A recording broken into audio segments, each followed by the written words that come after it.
The book we decided to do was The Birth of the Pill by Jonathan Ing. It talks about the four main people who helped the pill become what it is today. First was Margaret Sanger, who was the first one to pursue her thought about a contraceptive for women, but she didn't have all the means necessary to create it. Next was Gregory Pincus, who had the brains and science to back himself up, but also the guts to be able to start testing no matter where he was in his career. Then there was John Rock, who was also a very invested scientist that had no problem discussing sex but believed in the role that the church played in birthing a child.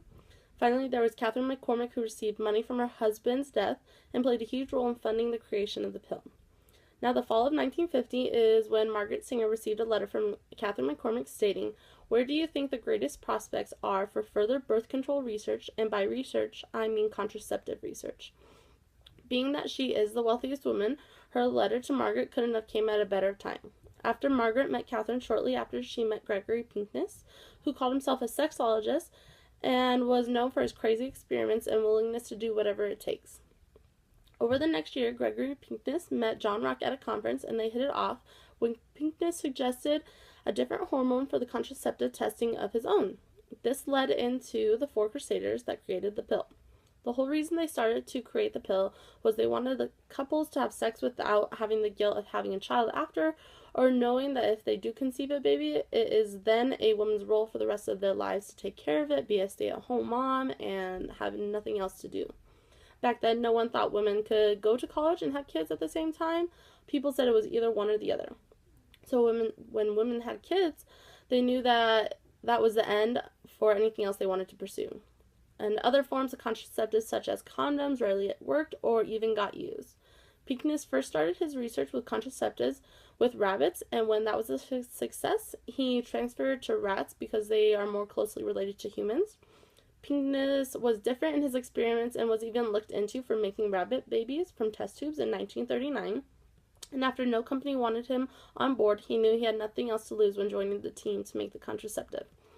John Rock was more by the book, but that didn't change the fact that he had some issues that challenged him in completing the study of the contraceptive.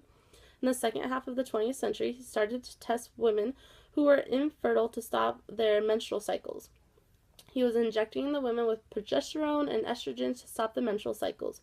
After receiving injections, the women started to get the same side effects as a pregnant woman, but the women could never get pregnant. John Rock had to keep telling them over and over again that they were still not pregnant, and it's very disappointing to them. Now they joined teams and got farther than they expected in the study for contraceptive, where they went from studying women in the U.S. to flying to Puerto Rico and testing the women out there. Finally, they got their final test subjects from the lower poverty women in the U.S. who didn't have money to buy other contraceptive, so they continued to have multiple children. Other drugs were starting to get acknowledged, and Catherine was worried when they finally found the perfect contraceptive, it was going to be overlooked by the other findings. So she set a date of October 28th, 1955, where Gregory Pincus would tell the world about his findings. She set that date in March, and that gave Pincus 7 months to finish his research, which he thought was going to be enough time. But when the date finally came, he still didn't have any more information than he had before, but he wasn't nervous. He rose to the podium and started talking about the women he had tried the testing on and what worked better. He tried not to dwell on the number of women, but more of the reliable evidence it had provided. No one was excited. In fact, they thought there wasn't enough done to get them to where they wanted to be. Then in 1957, the drug still wasn't approved by FDA as a contraceptive, but a stop to heavy menstrual cycles under the name Anavid. It wasn't until July 23rd, 1959, FDA approved Anavid as a birth control pill, and John Rock was the spokesman for selling the pill across the country.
A really interesting fact about this book is that sex discussed in the 1910 decade was very different than when we discuss sex now.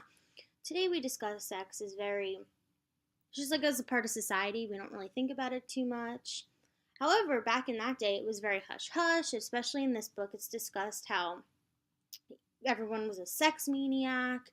So it's just really interesting to think about how practices in society and the ways we think about social norms were constructed into what we think of today as just a normal practice of having sex, which is really interesting.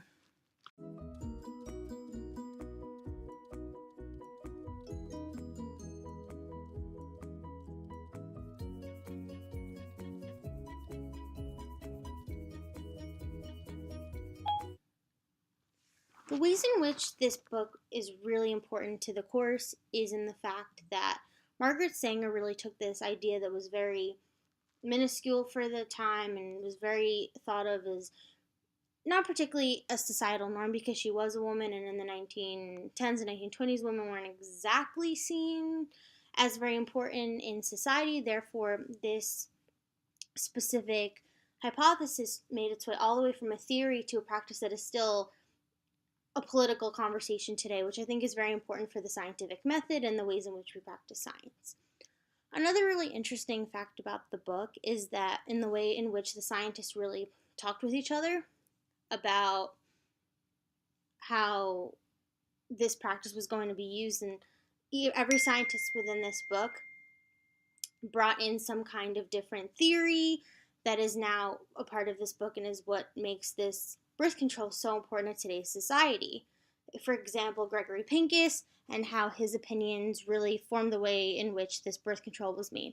So those are some really interesting facts and important practices about how scientists can really take some ideas, formulate them, talk about them with each other, change things, and really add to them, which is what we do in science, which is taking some hypotheses, creating them into theories, and now they're practices, which is really what's important.